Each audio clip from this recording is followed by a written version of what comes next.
So this is part two of the chapter 7 impulse and momentum, and we've actually talked about this in class already regarding the origins of impulse and momentum. Basically in class we had said that the impulse equation and momentum equation came from basically Newton's second law. So in other words, impulse and momentum is just a fancier way to say um, Newton's second law of motion.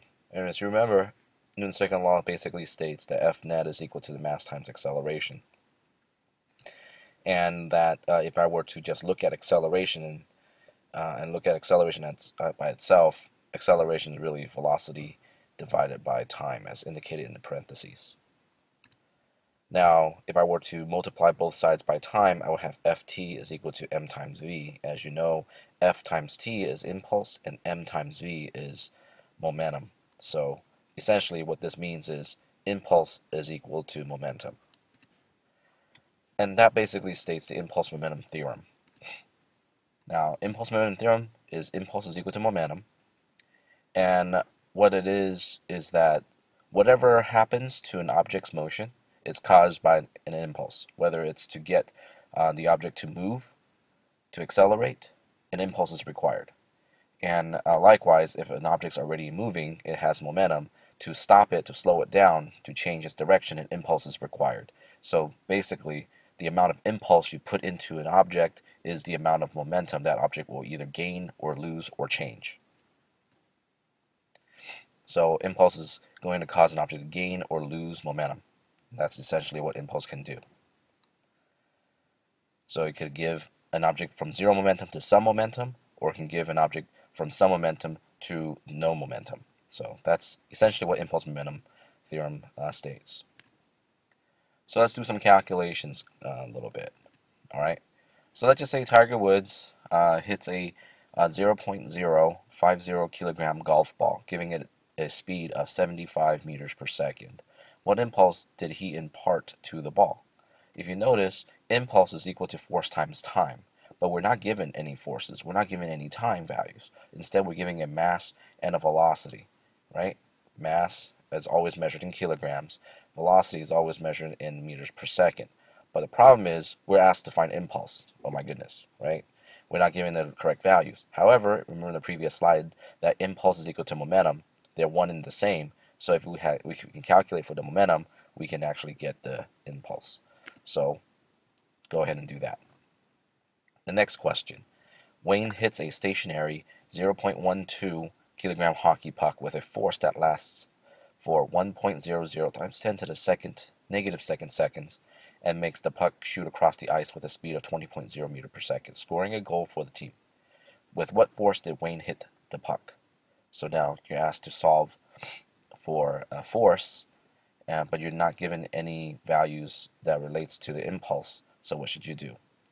And at this point, you would use the impulse momentum theorem, where F times t is equal to m times v.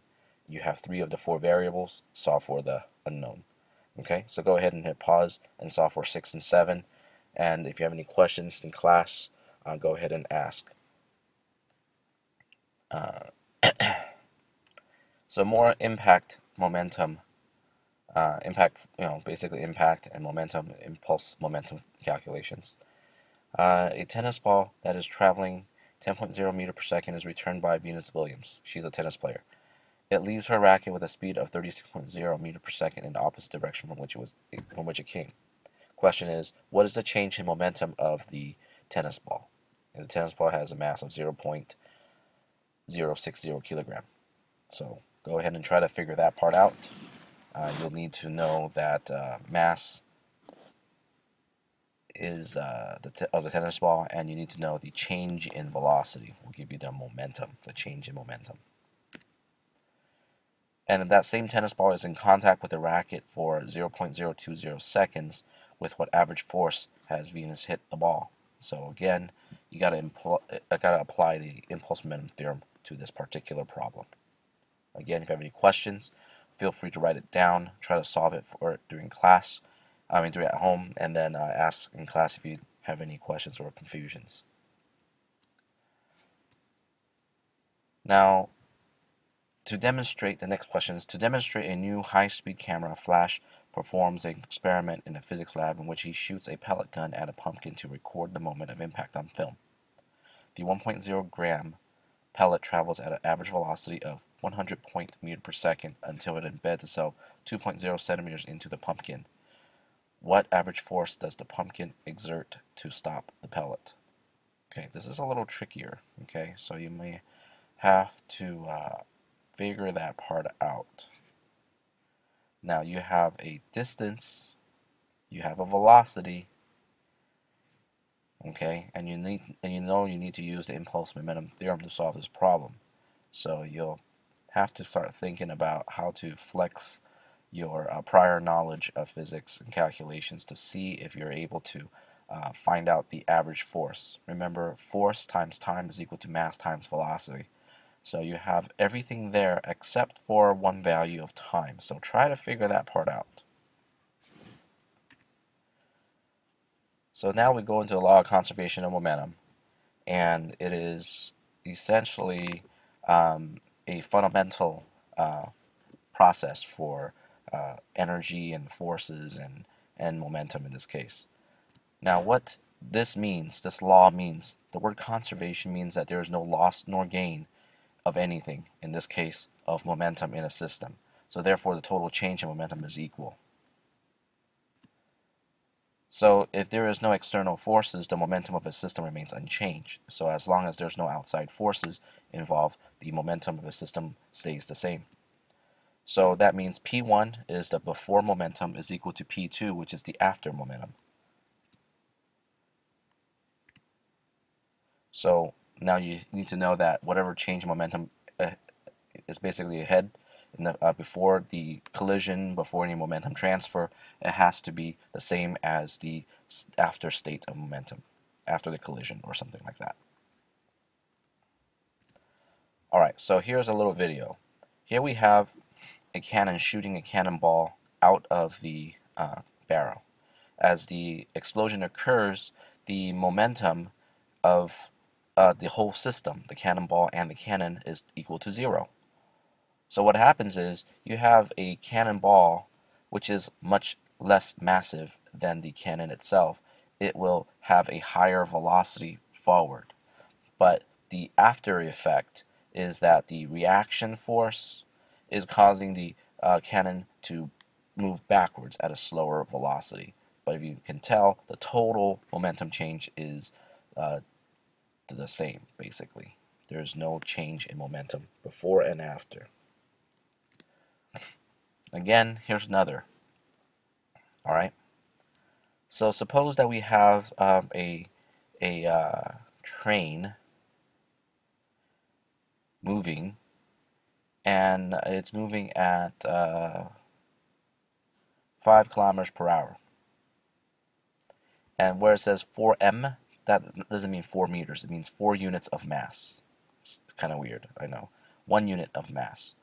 But when these two are connected and still moving, something happens, alright? So 4 units of mass, 1 unit of mass. When this is moving, it has basically 20 units of momentum. Now the after effect would still be 20 units of momentum. So then you have to kind of figure out what the velocity is. So this is 4 units of mass and 1 unit of mass. What is the velocity afterwards? We know that before the momentum change or the collision or the attachments or something, the before state has to be equal to the after the change in momentum. Okay, P1 equals to P2.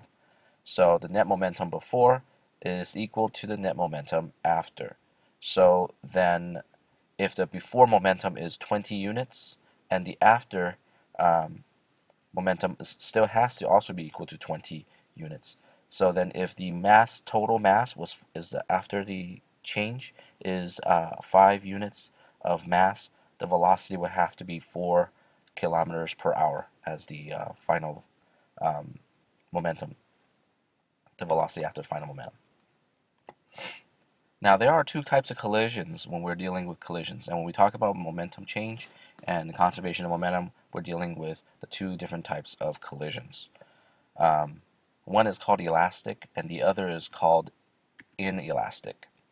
Now, the elastic collision is when the momentum is transferred to the second object completely without the loss of energy. All the momentum in the first object is transferred to the second object. So there's 100% transference. That's elastic collision. Imagine a cue ball that you hit, the white ball in billiards, shooting pool. That white ball, when it hits the number 8 ball or something like that, the white ball, after striking the 8 ball, the white ball stays still on the table, whereas the 8 ball moves down the other to the other side of the table. That's elastic collision. Inelastic collision is when the colliding objects will then become entangled together, kind of like if a car crash into another car. The metal sometimes gets all bent up and wound up, and it actually entangles itself together with the second vehicle. And that's an inelastic collision when the masses combine. Whereas inelastic collision, only the momentum is transferred, the masses do not combine. Now, we talked a little bit about bouncing before, and impulses are greater when an object bounces.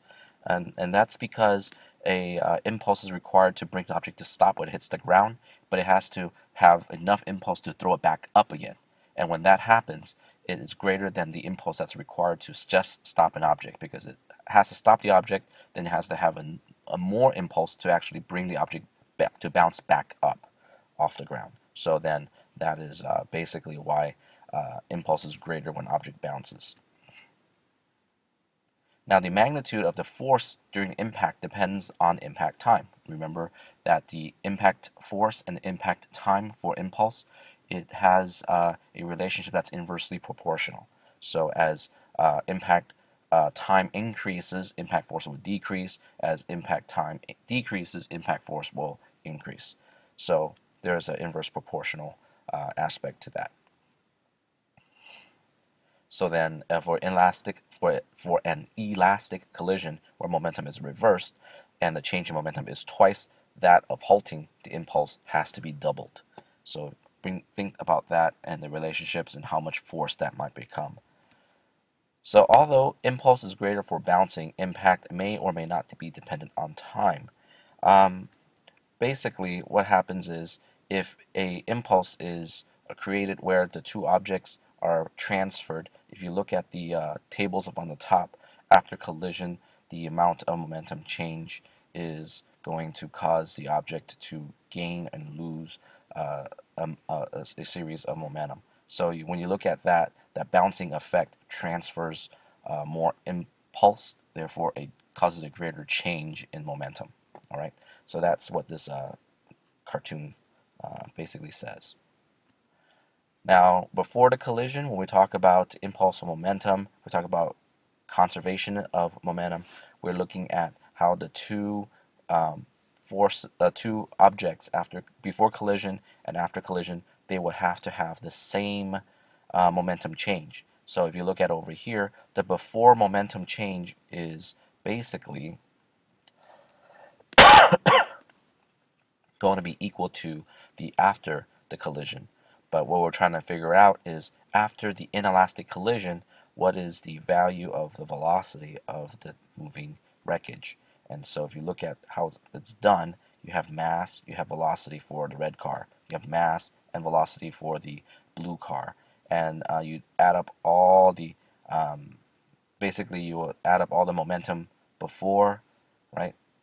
That's MB, momentum before. It's kind of a weird annotation, I know. And then after, momentum after, we have the mass of the two cars combined times the velocity. Since they're going to be moving off together, their velocity is the same. We'll go over more about this in class, so if you have any questions, make sure you write it down so we can go and do this a bit more in class. We'll be doing this probably Wednesday or Thursday. But if you look at the math, basically the momentum is the same, where it's still 6,000. And so what we have is 3,000 divided by, or 6,000 divided into 3,000. Basically, we have a velocity, and then therefore the velocity becomes 2 meters per second. And that's basically what conservation momentum kind of does for us. Okay, so here is a problem, and go ahead and try reading this and solving it. If you can, try to work through it. We'll be solving this in class.